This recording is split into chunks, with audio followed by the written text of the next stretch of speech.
अब हम बात करते हैं कि इस बीमारी में सिम्टम्स क्या होते हैं। सिम्टम्स भी जो हैं वो बहुत सारे फीमेल्स को हो रहे होते हैं, जिसमें से सबसे पहला सिम्टम होता है काफ़ी लंबे टाइम तक नीचे के एरिया से डिस्चार्ज होना। हम बार बार गायनेकोलॉजिस्ट को दिखा रहे हैं कि नीचे से डिस्चार्ज ख़त्म ही नहीं हो रहा, बट कभी हमने ये नहीं सोचा कि हम अपना पैप स्मीयर या फिर HPV टेस्ट भी कर लें कि डिस्चार्ज हो क्यों रहा है। सेकेंड सिम्टम जो है वह है कि आप इंटरकोर्स के टाइम पे आपको बहुत पेन है या फिर इंटरकोर्स होने के बाद आपको ब्लीडिंग दिख रही है, तो यह एक वार्निंग साइन है कि आपको सर्वाइकल कैंसर या प्री कैंसर हो सकता है। थर्ड है कि आपके पैप स्मीयर में या HPV टेस्ट में कुछ प्रॉब्लम आई है।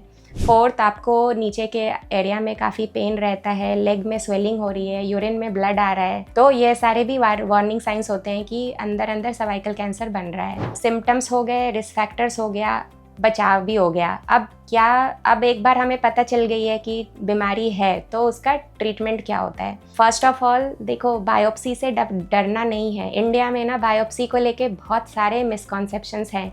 हमारे पास बहुत सारे पेशेंट आते हैं, जैसे ही हम बोलते हैं कि बायोप्सी होनी है तो वो दोबारा आते नहीं हैं, या फिर वो कहीं किसी नॉन एक्सपर्ट या फिर किसी से भी सर्जरी करा के अपना यूट्रस निकलवा लेते हैं। उनको लगता है कि हम बस यूट्रस निकालने से हमारी बीमारी चली गई, तो यह बिल्कुल ही गलत ट्रीटमेंट है। अगर आपको कोई यूट्रस रिमूव कर रहे हैं बिना बायोप्सी के, तो that person is not the right doctor for you. Okay, so जब भी यूट्रस के माउथ में हम कुछ भी चीज़ सस्पेक्ट करते हैं तो हमारा नेक्स्ट स्टेप होता है हम एक कैमरे से देखते हैं, जिसको कॉल्पोस्कोपी बोलते हैं, या फिर ऑलरेडी अगर वहाँ पे ट्यूमर है तो हम वहाँ से एक बायोप्सी लेते हैं। अब बायोप्सी में रिपोर्ट आती है कि कैंसर है, ठीक है। किसी भी कैंसर का इलाज बायोप्सी के बेसिस पे होता है, अनलेस आपके जो ऑन्कोलॉजिस्ट हैं उन्होंने बोला है कि बायोप्सी की रिक्वायरमेंट नहीं है। तो अब बायोप्सी में कैंसर आ गया, नेक्स्ट हम कुछ टेस्ट करते हैं या देखने के लिए कि बीमारी कितनी फैली है, जिसमें MRI होता है, CT स्कैन होता है या PET स्कैन होता है। अब इन सब के बेसिस पे हम डायग्नोसिस करते हैं कि बीमारी शुरू के स्टेजेस की है या फिर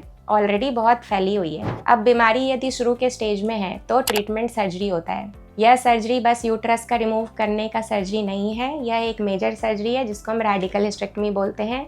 इसको करने की ट्रेनिंग बस गायनेक ऑन्कोलॉजिस्ट्स के पास होती है, एंड अगर आपकी सर्जरी अच्छे से हुई है तो आपका कैंसर वापस आने का रिस्क ऑलरेडी बहुत कम हो जाएगा, एंड आपको कोई एडिशनल ट्रीटमेंट नहीं करने पड़ेंगे। Right surgery is also very important. तो आपने अगर शुरू के स्टेज में पेशेंट आए हैं, हमने ट्रीटमेंट किया, सर्जरी किया, उसके बाद रेगुलर हम उसको 3 मंथ्स पे फॉलो करते रहते हैं, एंड काफ़ी अच्छा आउटकम होता है। 70-80% पेशेंट्स 5 साल के बाद उनको ना तो कैंसर वापस आता है, ना ही उनको कोई और प्रॉब्लम होती है। सेकेंड टाइप डिस्कस करें, जिसमें बीमारी ऑलरेडी बहुत एडवांस्ड है, मतलब स्टेज 3 या 4 है, तो इनमें जो रेकमेंडेड ट्रीटमेंट है वो सिकाई है अलॉन्ग विथ कीमोथेरेपी। सिकाई मतलब रेडियोथेरेपी एंड कीमोथेरेपी साथ में दी जाती है ताकि उसके इफ़ेक्ट को बढ़ा सकें।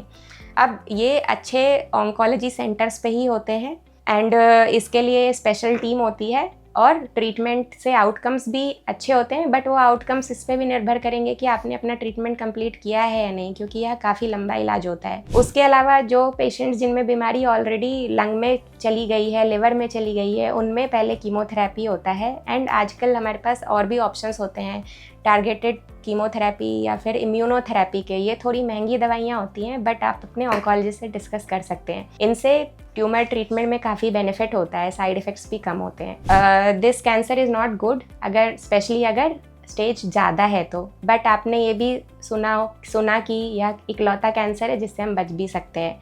सो prevention is always better than cure. Go for vaccination. Vaccination के बारे में ऑलरेडी मेरे बहुत सारे वीडियोस हैं, और हम आगे भी वीडियोस बनाते रहेंगे कि वैक्सीनेशन किन में होनी चाहिए, क्या एज है, क्या डोज है। बट आज के लिए सर्वाइकल कैंसर से रिलेटेड इतनी अवेयरनेस मैं आपको देना चाहती थी, एंड आपके कुछ भी क्वेश्चंस हैं तो आप हमें मैसेज कर सकते हैं। Thank you.